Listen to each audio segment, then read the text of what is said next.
자, 이제 오늘 강의 시작하겠습니다. 자, 오늘은 11장 파트를 볼 거예요. 자, 신호 전달이라는 파트인데 잠깐 여기 한번 이제 그 슬라이드를 좀 보겠습니다. 11장 내용입니다. 말도 안 되는 얘기 같아요. 그죠?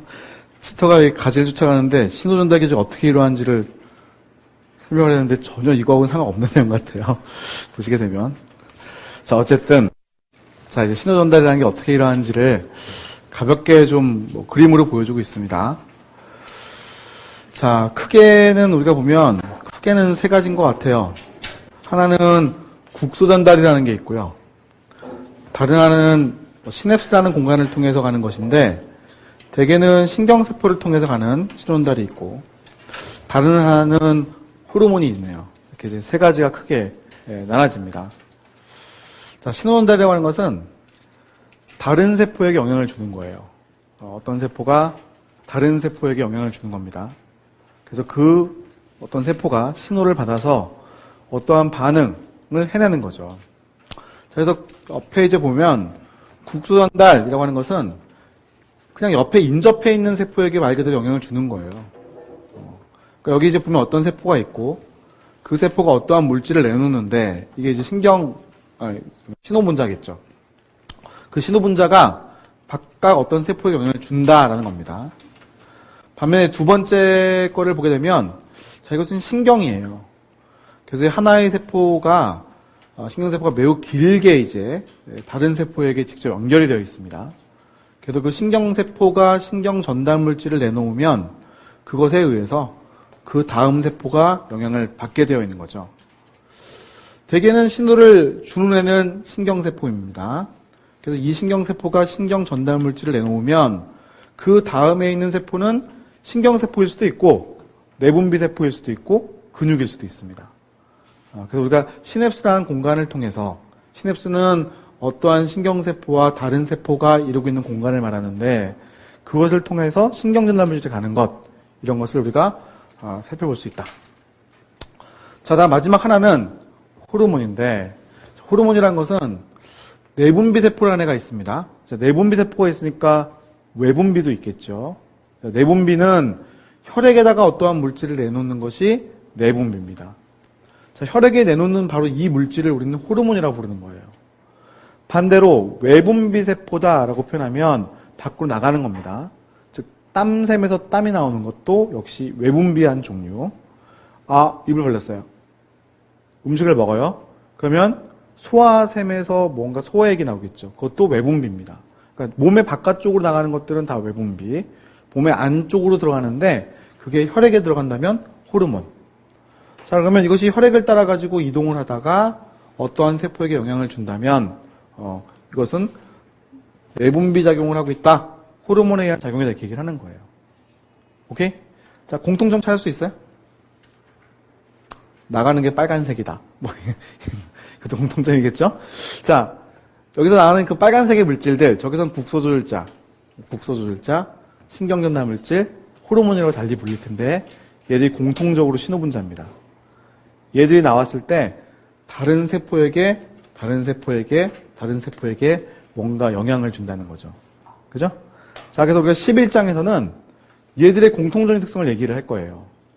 그러니까 신호분자라면 지금 국소조절자, 그 다음에 신경전달 물질, 그 다음에 호르몬이 있는데 얘들이 공통적으로 어떻게 다른 세포에게 영향을 줄까라는 걸 이제 본다는 거죠. 그리고 이제 동물 생리학에 가게 되면 국소조절자들이 어떻게 영향을 주는지에 상세한 예들이 좀 등장을 할 겁니다. 특히 면역계에서 좀 많이 나오는 편이고요.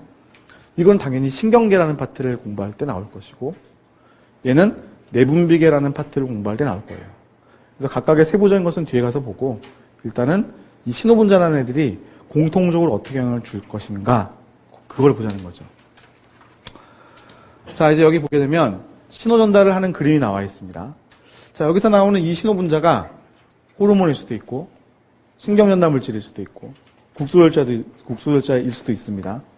얘가 이제 영향을 다른 세포에게 주고 있는 거죠. 자, 이 그림은 이 신호분자를 받아들일 수 있는 수용체라고 하는 분자가 막에 있는 것을 지금 표현했습니다. 근데 꼭 막에만 있는 것은 아니거든요. 세포 질이라는 곳에 있을 수도 있고 핵이라는 곳 안에 들어있을 수도 있습니다. 어쨌든 이제 수용체라는 것이 수용을 해야 한다라는 것을 지금 이제 강조를 하려고 그 중에 하나의 그림을 보여준 것 같아. 자, 그러면 수용을 하죠. 자, 수용을 한 다음에 전달이라는 과정이 일어날 수도 있습니다. 여기서는 이제 이 수용체가 막에 딱 들어가 있기 때문에 얘가 직접적으로 빠져나와서 전달할 수는 없잖아요. 그러다 보니까 중간에 전달하는 애들이 좀 필요하고 그 전달하는 애들이 결국 궁극적으로 어떠한 효소를 활성화시키게 되면 그 효소에 의한 반응이 일어난다는 거죠. 자, 그래서 지금 이 파트는 앞에 신호분자들을 봤는데 그 분자들이 왔을 때 수용이라는 건 어떻게 일어나고 전달이라는 건 어떻게 일어나는가 여기에 거의 초점이 있습니다. 반응도 살짝 나오긴 하는데 반응에 대한 상세한 예들은 제가 말씀드렸다시피 나중에 공부를 할 겁니다. 이 호르몬이 나오면 이 신경나물질이 나오면 이런 국소를 짜면 어떤 반응이 일어나? 라고 암기를 해야 될 것들이 꽤 있습니다.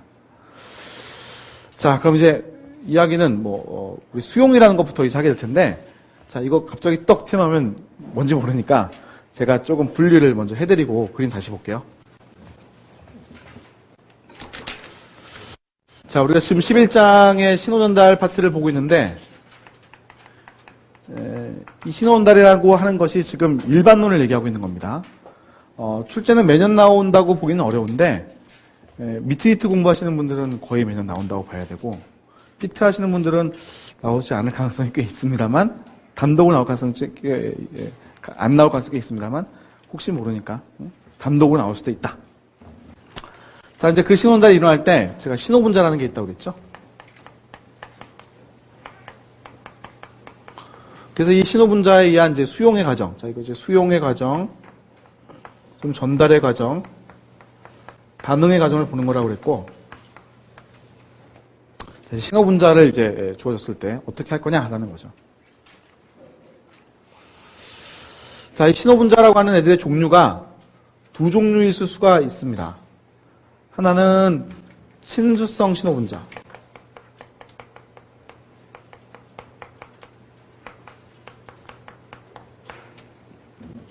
친수성. 물에 잘 녹는다. 그죠? 이런 애 친수성이죠? 극성인 애들. 그럼 다른 하나는 소수성이겠죠. 물을 싫어하는 애들. 이렇게 나눌 수가 있을 것 같아요. 자, 친수성 신호분자의 대표적인 케이스가 뭐가 있을까? 주로 단백질들. 이 친수성 신호분자입니다. 아민이라고 하는 애가 있는데 아민이라고 하는 것은 아미노산으로부터 만들어진 유도체들을 우리가 아민이라고 불러요. 아민은 아미노산들로부터 만들어진 유도체들 이런 것들을 아민이라고 부릅니다. 아미노산을 이렇게 변형시킨 거예요. 그 중에 에피네프린이라는 애가 있습니다.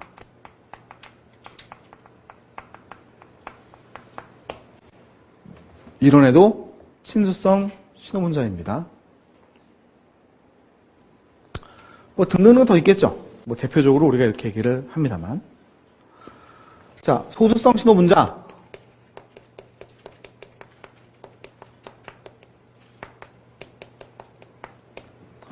대표적인 예를 한번 들어볼까? 스테로이드 호르몬. 스테로이드 호르몬. 아민 역시 아미노산으로부터 만들어낸 물질, 유도체들. 근데 그때 소수성인 것도 있다. 대표적인 것 티록신. 그리고 이런 기체 분자들, 일산화질소. 이것도 역시 소수성 신호분자입니다. 그래서 이렇게 신호분자들을 우리가 친수성이냐 소수성 이렇게 분류를 할 수가 있는 거예요. 자, 그럼 이제 이런 신호분자들에 대해서 왔을 때, 자, 세포가 왔을 때 반응을 할 거 아닙니까? 친수성 신호분자가 왔을 때는 어떤 애들이 반응할까라는 수용체를 얘기해 볼 겁니다. 소수성 신호분자가 왔을 때 반응하는 수용체가 누굴까? 이 얘기를 해볼 겁니다.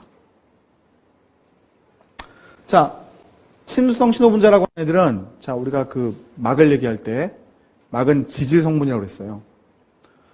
친수성인 성분들은 막을 자유롭게 통과합니까? 못합니까? 자, 상대적으로 얘기하면 되는데 친수성 애들은 자유롭게 통과하지 못하고 소수성 애들은 자유롭게 통과한다 이렇게 얘기하잖아요. 그죠? 그래서 얘들은 직접 막을 통과하지 못하는 애들입니다. 그러면 수용체라고 하는 애가 어디에 있어야 될까요? 네, 막에 있어야겠죠. 막을 통과하지 못하니까 막 안쪽에 들어가 있으면 안 돼요. 그러니까 이 수용체라고 하는 것들은 전부 다 뭘까요? 막 수용체죠. 이 수용체라는 것들은 막 수용체입니다. 자, 그럼 여기에 또 수용체가 있는데 소수성 신호분자라는 애들은 막을 통과합니까? 네, 질 성분이 강하다면 통과합니다. 다 통과하는 애들이에요. 그러면 얘들에 대한 수용체는 막에 있어도 될까요? 뭐 괜찮을 것도 같은데 통과해버리면 자기는 앞에서 만나려고 하는데 뒤에서 만날 수 없잖아요. 무슨 말이냐? 얘가 여기 통과해버리면 나는 얘랑 만날 부분이 여기 있는데 요거 앞에 부분에 있는데 통과해버려? 그럼 어떻게 만나요? 그렇죠? 그러니까 안쪽에 들어가 있을 것 같아요. 자, 따라서 수용체라고 하는 것이 어디에 있을까? 세포의 안쪽 세포질 또는 핵에 존재하게 됩니다.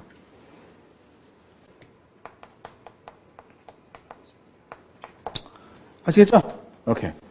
자, 그래서 우리가 관계를 지금 따지는데 지금 수용에 대한 얘기를 하고 있습니다, 여러분. 수용에 대한 얘기를 할 때 시도문자라는 애들을 이렇게 친수성이나 소수성이냐에 따라 분류를 할 수가 있고 그러면 저 분류한 애들이 수용체 결합하는데 그러한 수용체가 막에 있느냐 또는 세포질 또는 핵에 있느냐가 결정이 되더라라는 거죠.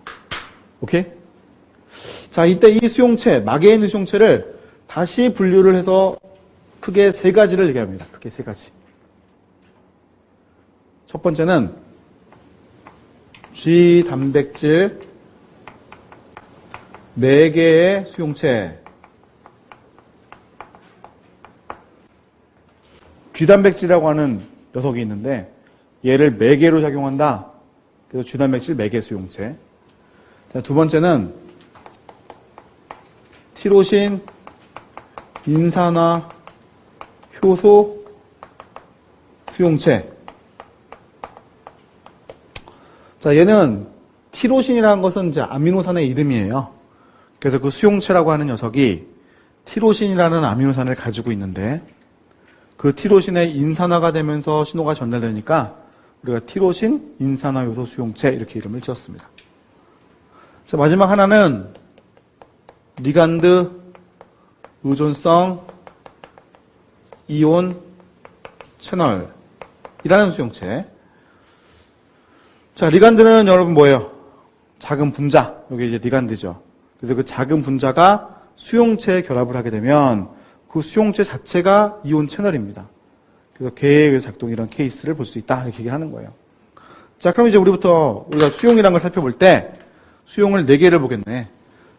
친수성 신호분자가 왔을 때의 케이스인 주단백질 매개 수용체, 티로신 인산효소 수용체, 리간드 의존성 이온 채널. 그리고 소수성 신호분자라는 것이 왔을 때 세포질 또는 핵에 있는 수용체 이렇게 보겠네요. 알겠죠? 수용을 봤을 때. 그럼 이제 얘부터 얘기를 하는 거예요. G단백질 매개 수용체. 자, 여기 이제 슬라이드를 봅시다. 자, 이게 세포막에 있는 수용체 중에서 G단백질 매개 수용체입니다. 자, 수용체 찾으셨나요? 얘가 수용체죠? 써있죠? 수용체. 얘가 수용체입니다. 이 수용체에 가가지고 누가 붙어요? 네, 신호분자가 붙겠죠. 이 자리에 가서 결합하지 않겠습니까? 모양새가 딱 있네요. 자, 옆에 있는 그림이 그 그림이죠. 이 신호물질이라는 신호분자가 와가지고 결합을 했습니다. 자, 이 신호분자는 친수성, 소수성? 당연히 친수성. 에피네프린? 네, 에피네프린. 가능하죠? 결합을 해요. 그럼 이 수용체가 이제 활성화되었다는 겁니다. 활성화되었다. 일을 할 수 있다. 그러면 G단백질이라고 하는 녀석이 이 밑에 있거든요. 이게 G단백질이었는데 얘를 활성화시킵니다. 자, 지금 그림을 자세히 보십시오. 어떻게 그려져 있습니까?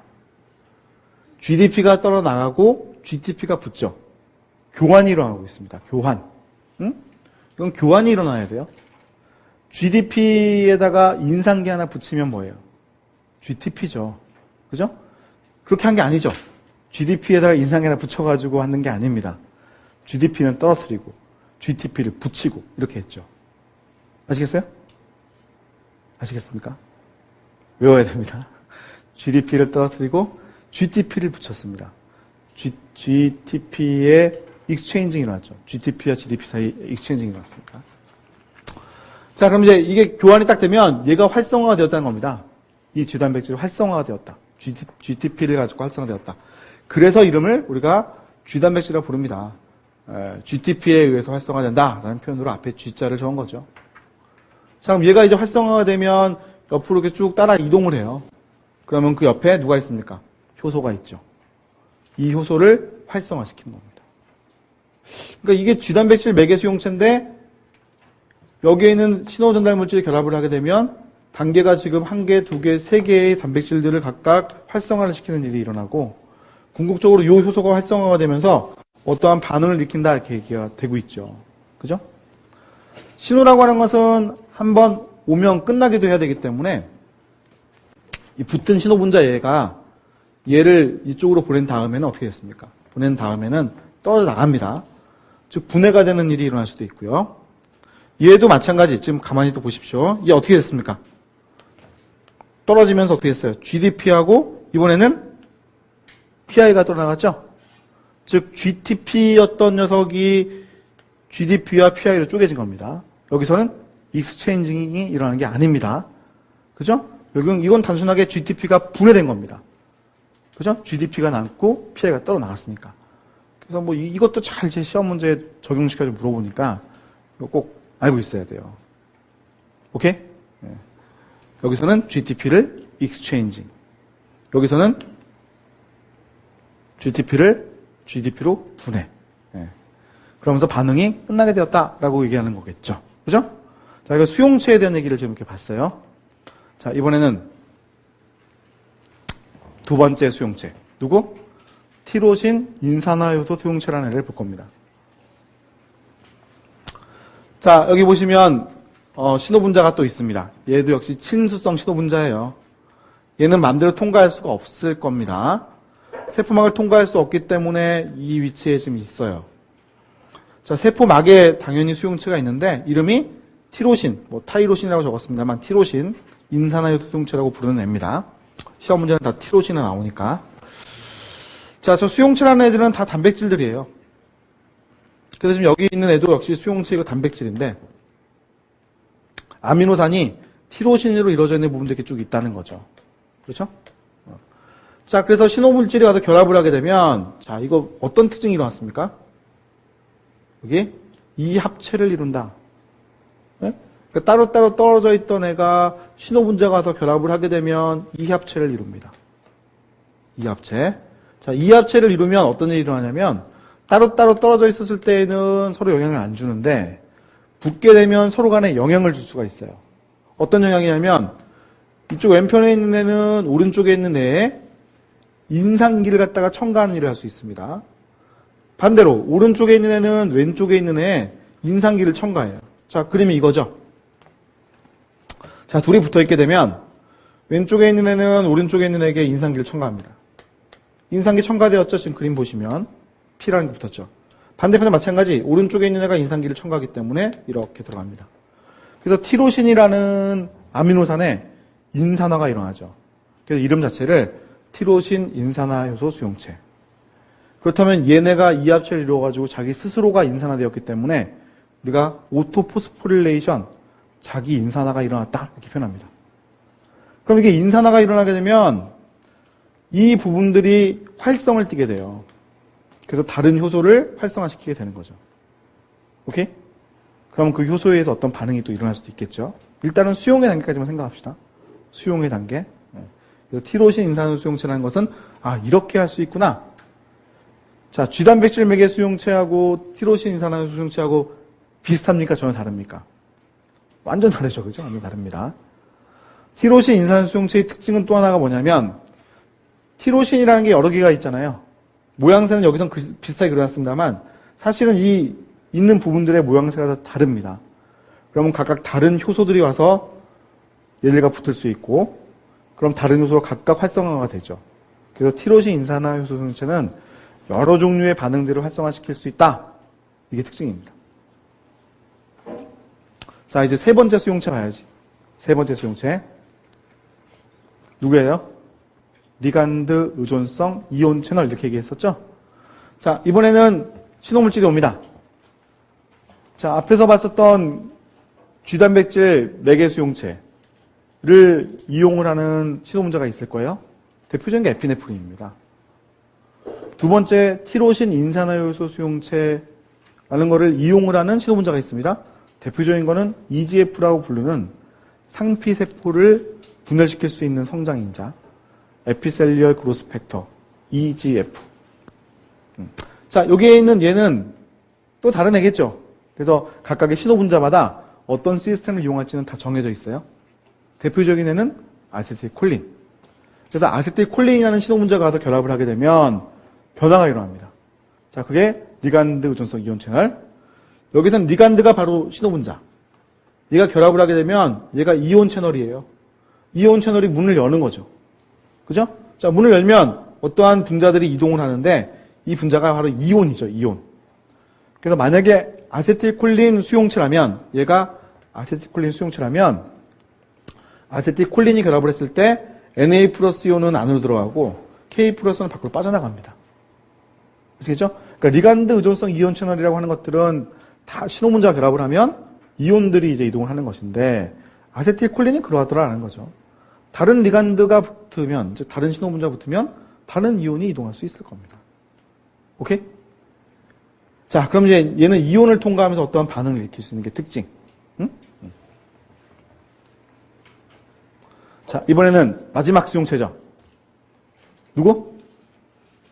세포질 또는 핵에 있는 수용체. 신호분자 누구라고요? 소수성 신호분자. 자, 그래서 이 소수성 신호분자라고 하는 것 중에 지금 보니까 테스토스테론 적어놨어요. 아, 이거 스테로이드 호르몬입니다. 그죠? 스테로이드 호르몬을 갖다가 딱 이용해가지고요. 어떠한 세포에 지금 변화를 일으키고 싶은가 봐요. 그럼 막을 통과하죠? 자, 얘는 수용체라고 하는 애가 어디에 있냐면 세포질에 있습니다. 그럼 세포질에 있는 수용체가 결합을 하고 얘가 이동을 합니다. 핵 안으로 들어갔네요. 자, 그래서 여기서 뭐 결과까지 다 나오고 있는데 이 수용체 자체가 DNA의 정보를 읽을 수 있도록, 즉 전사를 할 수 있도록 지금 만들어 놓고 있는 상황이에요. 그러니까 mRNA라고 하는 것이 만들어졌죠? 여기서는 전사가 촉진되는 그림이네요. DNA에서 RNA 만들었으니까 전사의 촉진. 그걸 가지고 단백질을 만든다. 뭐 이런 표현을 하고 있네요. 그죠? 네. 자, 그래서 소수성 신호분자가 작동하게 되면 뭐 거의 대개의 경우가 이렇게 작동합니다. 세포질 또는 핵에 있는 수용체가 결합을 하고 직접 이동을 하고 그 수용체 자체가 전사라는 것을 일으키거나 또는 반대로 전사를 못 일어나게 하거나 하는 것들이 가능하다라는 거죠. 그죠? 자, 그래서 수용의 단계는 이것만 보면 되는데 뭐 너무 단순해서 그런지 다 이렇게 끝까지 해놨네, 얘는요. 그죠? 자, 근데 우리 앞에 것들, 걔들은 이제 수용 단계만 해놨잖아요. 그럼 전달의 과정을 이제 얘기를 해야 돼요. 자, 이 그림인데 또 이거 뭐 복잡해, 그죠? 자, 또 얘기를 좀 해보고 합시다. 우리 여기까지 했나요? 그럼 그 다음은 뭐라고요? 전달이죠. 그죠? 이번에는 전달이라는 걸 이제 볼 차례예요.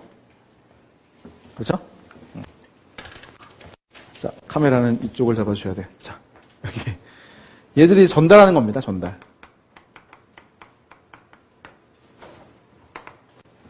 그죠?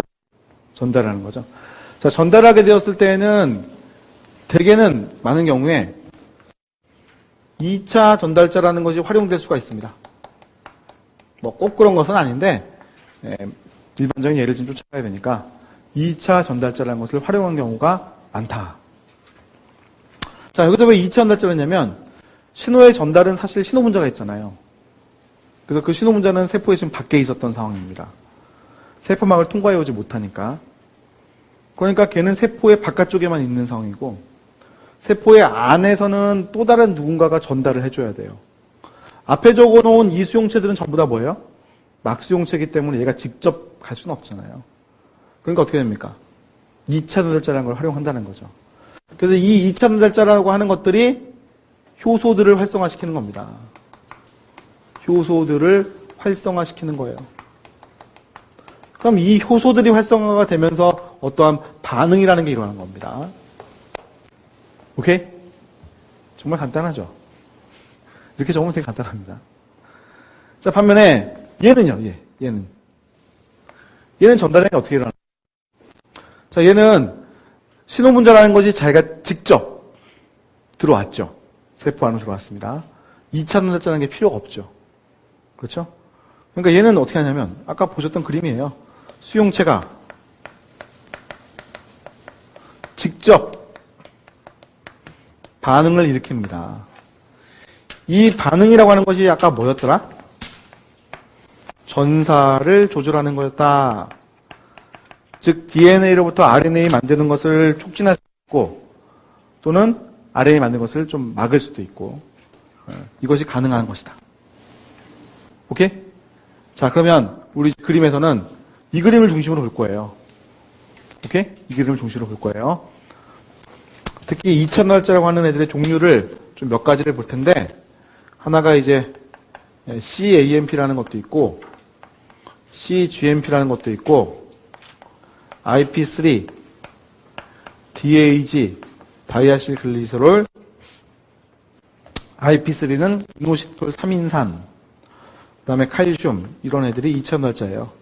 자, 이렇게 이제 세 개로 나눴는데, 뭐 CAMP가 증가되는 케이스도 있고, 뭐 CGMP가 증가되는 케이스도 있고, 또는 IP3와 DAG가 만들어지면서 칼슘이 증가하는 케이스. 얘는 이제 묶여있거든요. 세 번째 거는요. 이렇게 좀 분류를 한 겁니다. 자, 그러면, 뭐, 요거부터 한번 보도록 할까요? 여기 CAMP 증가하는 것부터.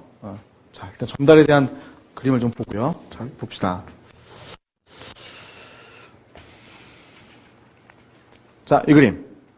자, 여기 세포 막의 수용체 있어요. 자, 이 신호분 전달 물질 요거는 친수성, 소수성? 친수성. 네, 친수성. 와서 결합을 했어요. 얘가 직접 들어갔습니까? 못 들어갔죠? 그죠? 그러니까 어떻게 돼요? 얘가 직접 못 들어가는 거니까 안쪽에 무언가가 전달할 수 있는 애가 필요한 거죠. 그렇지 않습니까? 전달할 수 있는 애 필요한 거예요. 그래서 우리가 요 분자를 1차 신호전달자, 얘를 2차 신호전달자 이렇게 얘기를 하는 거예요. 자, 그럼 그 2차 전달자라는 애에 의해서 이런 반응들이 일어나는 거예요. 효소들이 활성화, 그죠? 여러 단계가 반복적으로 일어나는 겁니다. 효소들이 활성화 되더라. 그래서 효소의 인산화가 연쇄 반응, 영어로 표현하면 이제 우리가 캐스케이드 반응,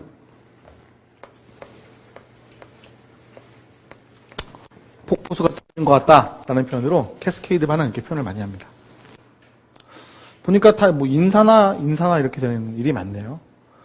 우리가 뭐 아는 많은 단백질들은 이렇게 이제 인산기가 붙어가면서 무언가에 반응할 수 있는 일들이 많아집니다. 역으로 오히려 인산기가 붙으면서 반응을 못하는 경우도 있는데 인산기가 붙으면서 반응을 잘하는 경우가 상당히 많다는 거죠. 그죠? 자, 이 그림은 뭐 별로 그렇게 어려운 그림 같지는 않고 이 그림은 좀 이따 볼게요. 자, 이 그림을 한번 봅시다. 자, 얘는 2차 전달자라는 것을 하는 과정에서 G단백질을 매개로 전달하는 되게 대표적인 케이스를 얘기하고 있어요. 자, 어떤 게 가장 대표적인 케이스냐면 우리 몸에 이제 간이 있습니다. 간, 그죠? 여러분도 갖고 계시고. 자, 그 간에는 포도당 성분들이 많이 들어가면 어떤 일이 일어나죠? 저장형 다당류인 글리코겐을 만드는 일이 일어납니다. 근데 내가 이제 배가 고파요. 안 먹고 있습니다.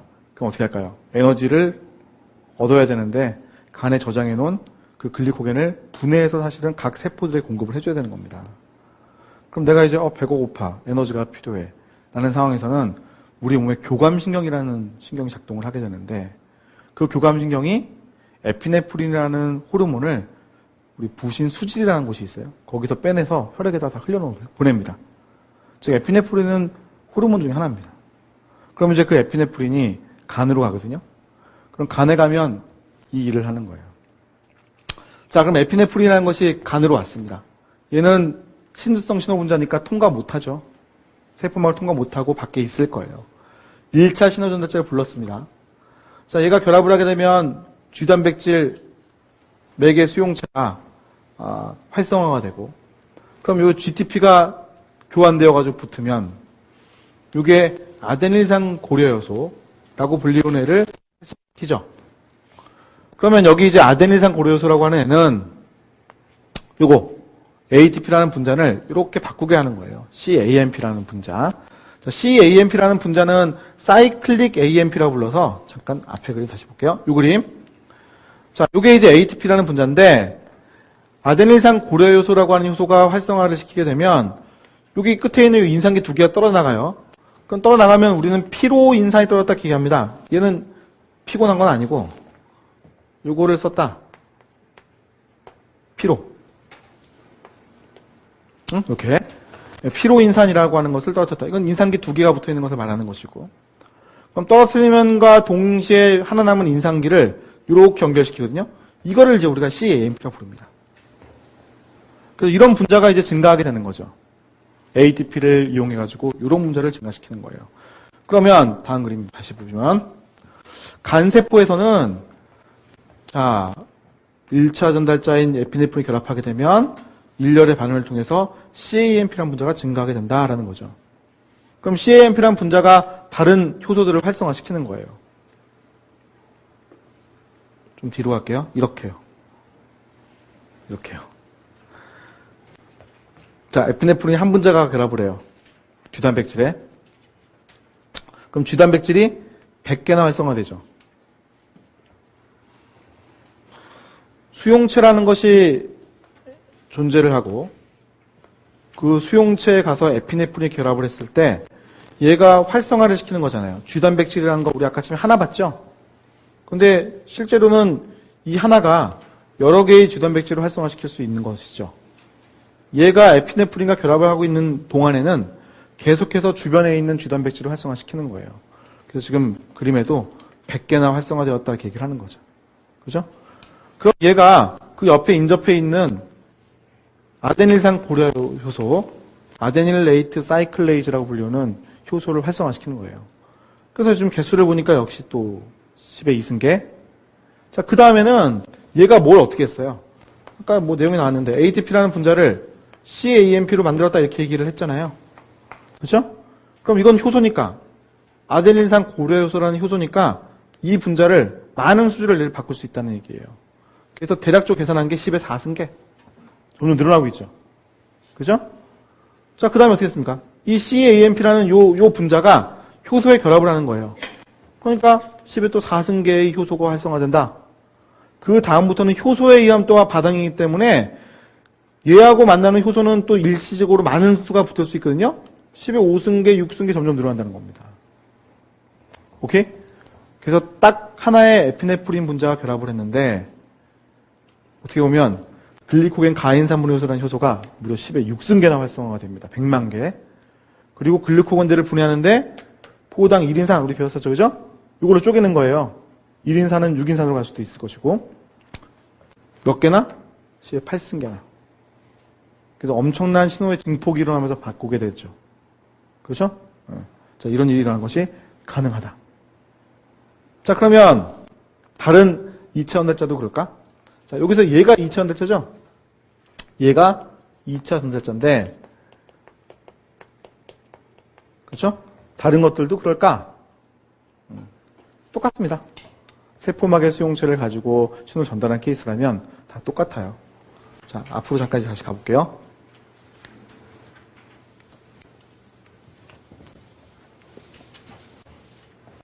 이 그림에서 뭐만 바꾸면 되냐면 아데닐산이 아니라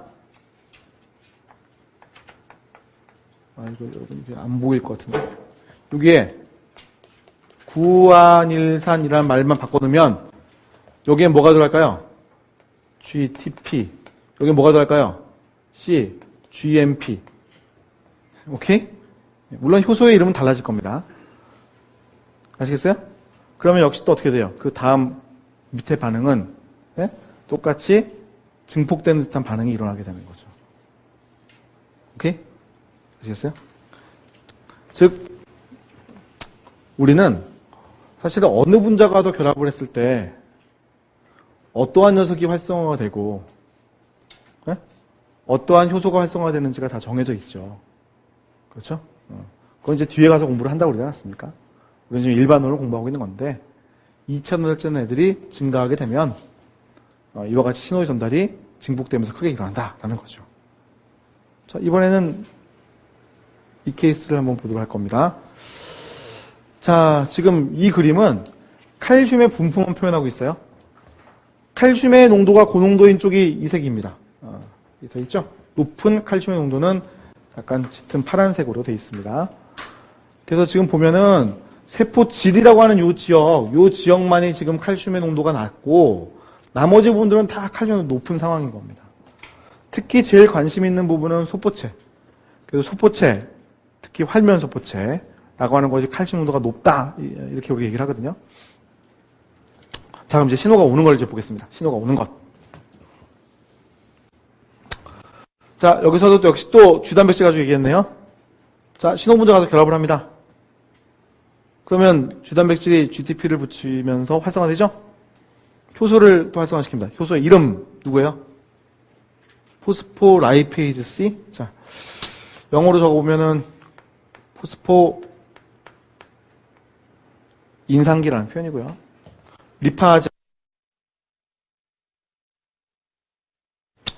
리파제 중에서 C번 이렇게 얘기한 거예요.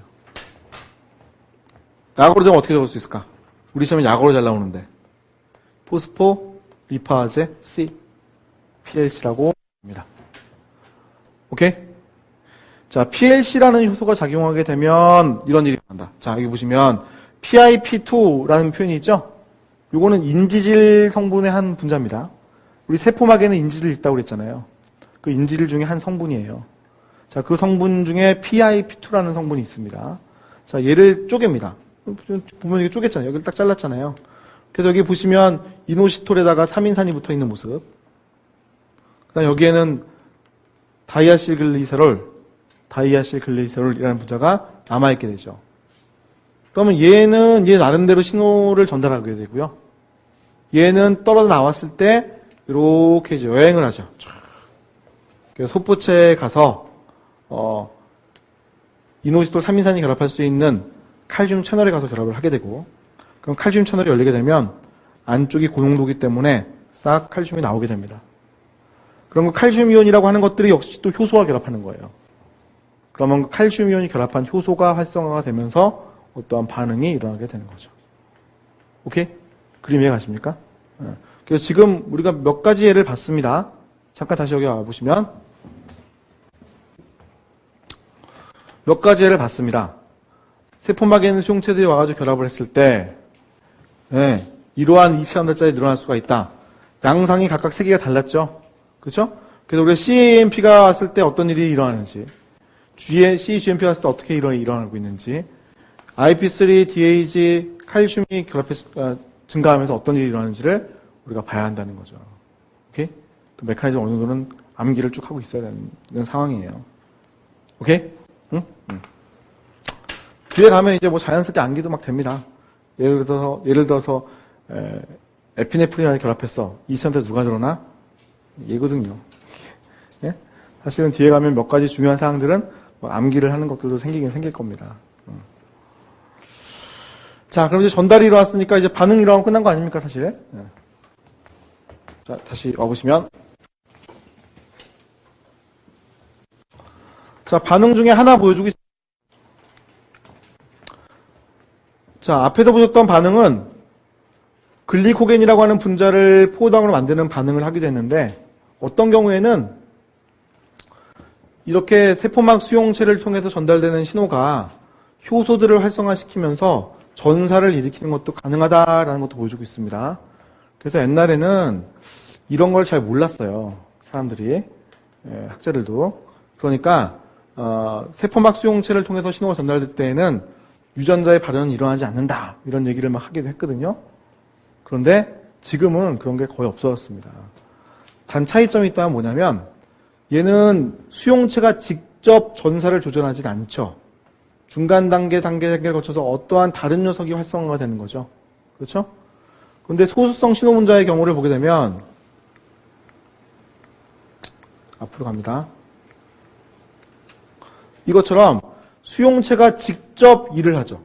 전사를 일으키죠. 그게 좀 차이가 있을 뿐 유전자의 발현에는 둘 다 관여할 수 있다. 이렇게 얘기를 하는 거예요.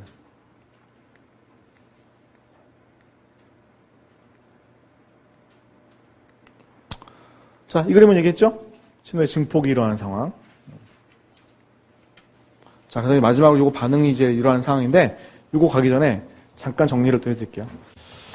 자, 그러면 우리가 그 신호 전달을 하는 데 있어서 친수성 신호분자와 소호성 신호분자가 하는 역할이 좀 달랐습니다. 자, 그렇다면 어떤 차이점인지 잠깐 정리를 좀 해볼게요.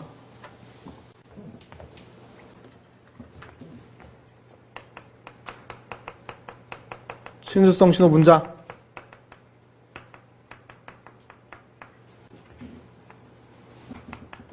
소수성 신호분자.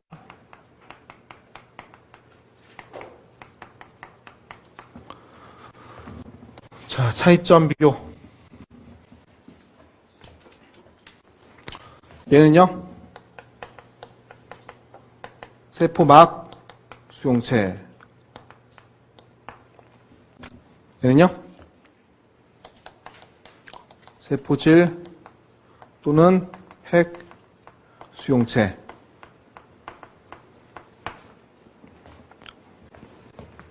자, 2000달자. 얘는 필요하죠? 수용체가 이동하지 못하니까.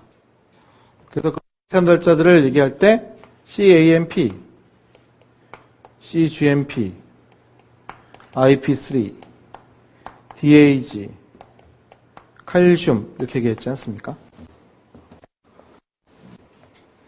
어차피 신호분자에 의해서 세포질 안에 누가 많아지느냐 따지는 거기 때문에 IP3라는 것에 의해서 칼슘이 나온다 이렇게 됩니다만 칼슘을 3차선 달자 이렇게 표현하지는 않습니다. 어쨌든 세포질 안에 칼슘이 많아지는 것이 일어나는 반응이다라는 거죠. 그래서 쟤들 묶어가지고 다 2차선 달자로 부르는 거예요. IP3, DAG, 칼슘 다 2차선 달자 부르는 겁니다. 얘는 없죠. 그죠? 자, 반응의 빠르기.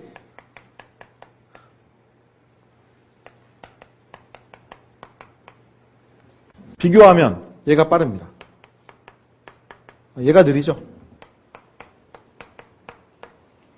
왜 느리죠? 얘는 반드시 반응이라는 게 유전자의 발현입니다. 유전자가 발현이 일어나려면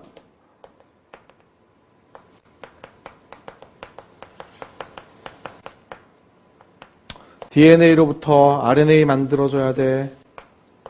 RNA로부터 단백질 만들어줘야 돼. 1시간 걸립니다. 짧아도 한 30분은 걸리니까 반응성이 느릴 수밖에 없다 이렇게 얘기를 하는 거죠. 자, 반응의 속성.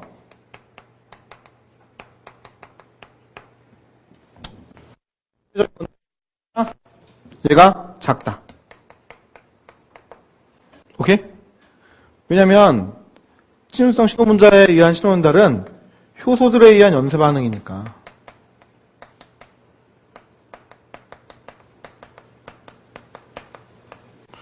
효소 연쇄 반응이니까 그럴 수밖에 없습니다. 이쪽 오른쪽에 있는 것은 효소 연쇄 반응은 아니잖아요. 자, 유전자의 발현.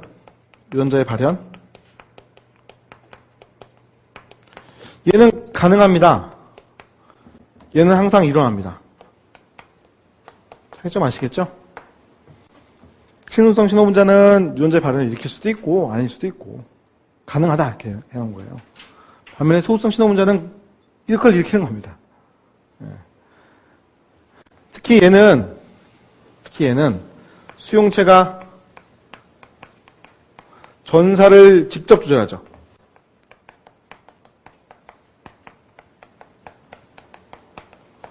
뒤에 가면 전사 조절인자 이런 얘기를 할 거예요. 그래서 이 단백질이 직접적으로 전사를 일으킬 거냐 말 거냐를 결정하거든요. 전사 활성자냐, 전사 억제자냐 라고 하는 것이 정해질 수 있죠. 그죠? 비교되시죠? 이렇게. 자, 그럼 이렇게 해서 우리가 신호 전달에 대한 얘기는 끝낸 건데, 잠깐 이제 몇 가지 사항만 좀 더 얘기를 하고요. 자, 여기 이제 그림을 이제 보게 되면, 자, 신호분자가 와가지고요, 반응이 좀 일어나는데, 지금 보면, 같은 신호분자인데, 같은 수용체이고, 하지만 두 세포에 존재하는 전달 물질이 다르다면 다른 반응이 일어날 수 있다, 이런 얘기죠. 뭐 당연한 얘기 아닙니까, 어떻게 보면.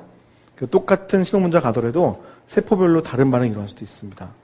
수용체가 같다 하더라도요. 만약에 수용체가 이렇게 다르면 당연히 또 다른 반응이 일어날 겁니다. 그렇죠? 근데 어떤 경우에는 신호분자도 다르고 수용체도 다른데 전달하는 과정에서 합쳐지면서 반응이 커집니다. 그죠? 이런 것을 우리는 상승작용이다 이렇게 얘기를 합니다. 상승작용. 활성화를 시킨다면 상승작용. 그래서 그 반응이 커질 수 있다. 만약에 이거 억제라고 되어 있잖아요. 또는 억제. 억제가 된다면 그거는 기량작용이죠. 그러니까 어떤 신호분자가 와가지고 반응을 주는데 하나의 세포에 영향을 주면서 똑같은 반응을 더욱더 크게 한다면 상승작용. 어떤 반응을 못하게 한다면 억제한다면 기량작용 이렇게 표현하게 됩니다. 그래서 신호분자의 종류를 아는 것도 중요하지만 어느 세포에 작용하느냐 그것도 다를 수 있잖아요.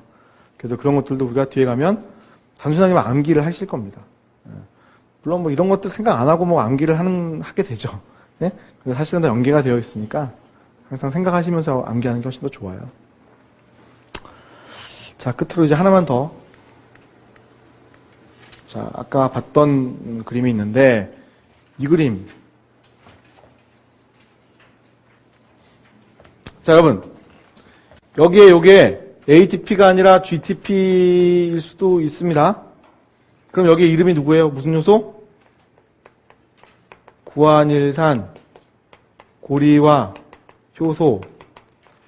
그렇죠? 그럼 요거 뭐가 만들어진다고요? CGMP.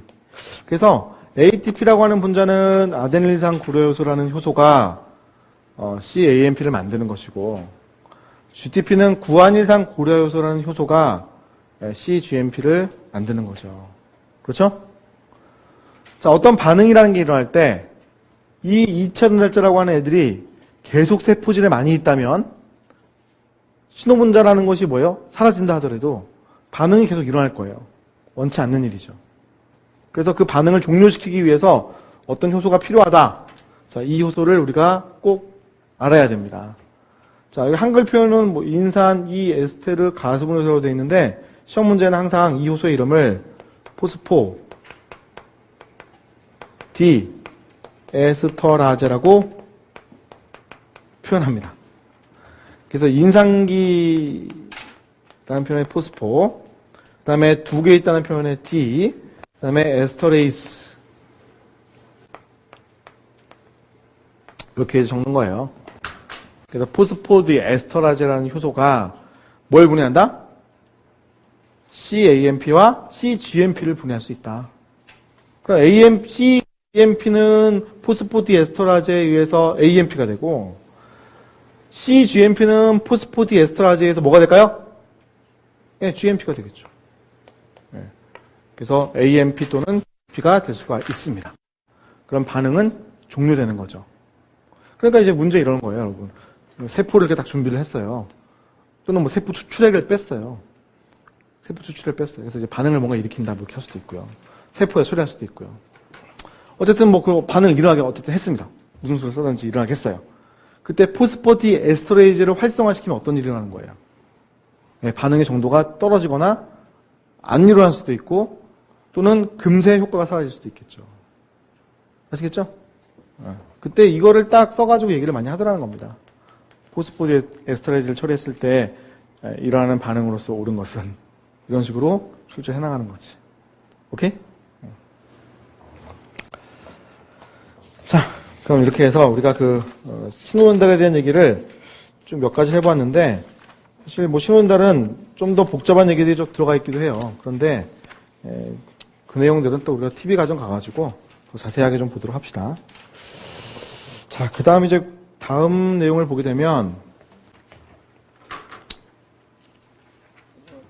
11장에 에이팝토시스라고 하는 것을 하나의 그 신호전달의 예로 지금 가져왔거든요. 그래서 요거를 살짝 이제 보고 넘어갈까 하는데, 자, 이게 아포토시스, 발음하기도 힘들어 죽겠네요. 영어로는 에이팝토시스 이렇게 얘기를 하는 거죠, 그죠? 그래서 에이팝토시스 또는 아팝토시스라고 부르는 기작이 있는데, 이 기작은 세포로 하여금 죽게 하는 기작입니다. 그러니까 이 세포가 멀쩡하게 살아있는데도 불구하고 에이팝토시스를 일으키게 한다면 죽어요. 그러니까 죽어가는 모습이 그려져 있는데 어느 게 죽는 것 같아요? 둘 다? 이게 좀 이상하게 생겼죠? 이게 죽는 겁니다. 이게. 그래서 이 세포가 뭐 영향을 주는 것 같은데요. 그래서 얘가 지금 죽나 봐요. 그죠? 죽을 때 보니까 막이 뭔가 변해가지고 이렇게 돌기가 막 나오듯이 기포가 생기듯이 막 변하고 있는 모습이 보이죠. 그죠? 그 안쪽에는 어떤 일이 일어나고 있을까를 관찰해 보니까 이게 뭐 예쁜 꼬마 선충이라는 그러한 녀석이 있거든요. 그러니까 대장균을 막 잡아먹는 선충류가 있어요. 그래서 우리가 예쁜 꼬마 선충, C 엘레강스 이렇게 부릅니다. 뭐 예쁜지는 모르겠는데 저도 길러봤는데 별로 예쁘지 않던데. 어쨌든 그런 예쁜 꼬마 선충을 부르는 애가 있어요. 걔가 이렇게 신호를 전달한다는 거죠. 관심 있겠습니까 우리가? 별로 관심 없습니다. 우린 누구에 관심 있어요? 사람에게 관심 있죠. 그죠? 사람에게서 일어나는 일을 제가 좀 설명을 드려야 되는데 잠깐 옆에다가 자 이건 뭐 교재에 없습니다만 뭐 나온 김에 설명을 드리겠습니다.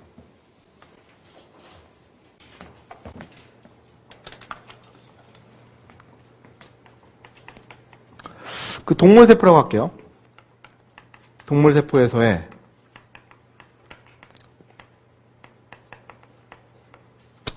에이팝토시스 이거 제가 신호전달이라고 그랬잖아요.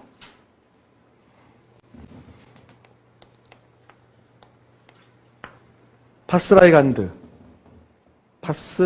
부릅니다. 이 리간드가 죽음의 신호입니다. 자, 그래서 어떤 세포가 이 세포를 죽이고 싶어요. 그럼 뭐요? 파스라이간드를 이렇게 내놓는 겁니다. 죽어라. 던지는 거죠. 그죠? 그럼 그 죽음의 신호를 받은 세포가 받습니다. 수용체가 있는 거예요. 그래서 그 수용체가 파스라고 불리는 이제 단백질이 있는데 얘가 이제 받는 거예요. 뭐 이름은 뭐 다 모르셔도 상관은 없어요, 아직은. 자, 얘가 이제 신호를 이렇게 싹 전달해 주는데 그 전달한 신호를 받아가지고 세포질에 있는 궁극적으로 백스라고 불리우는 단백질이 활성화가 됩니다. 그럼 얘가 미토콘드리아에 가가지고 영향을 주게 되어 있는데 미토콘드리아 표면에는 요 내막에는 누가 있냐면 시토크롬 C라는 녀석이 있거든요. 시토크롬 C라는 애가 있는데 얘가 이렇게 방출되어 나옵니다. 시토크롬 C라고 하는 애가 방출되어 나옵니다. 그럼 얘가 효소들을 활성화시키는데 캐스페이스라고 불리우는 효소들 몇 가지들을 이렇게 활성화시키는 거예요. 그럼 얘에 의해서 반응들이 일어나게 되는 거죠. 그 반응이 뭐냐면 DNA의 절편화, 자르는 겁니다. DNA가 긴데 잘라요. 이런 식으로. 네? DNA 절편화 또는 단백질의 분해.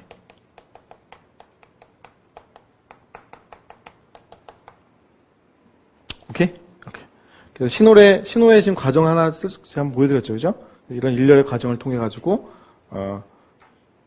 DNA 절편화라든지 단백질의 분해라든지 이런 현상이 발생할 수 있다. 오케이? 네.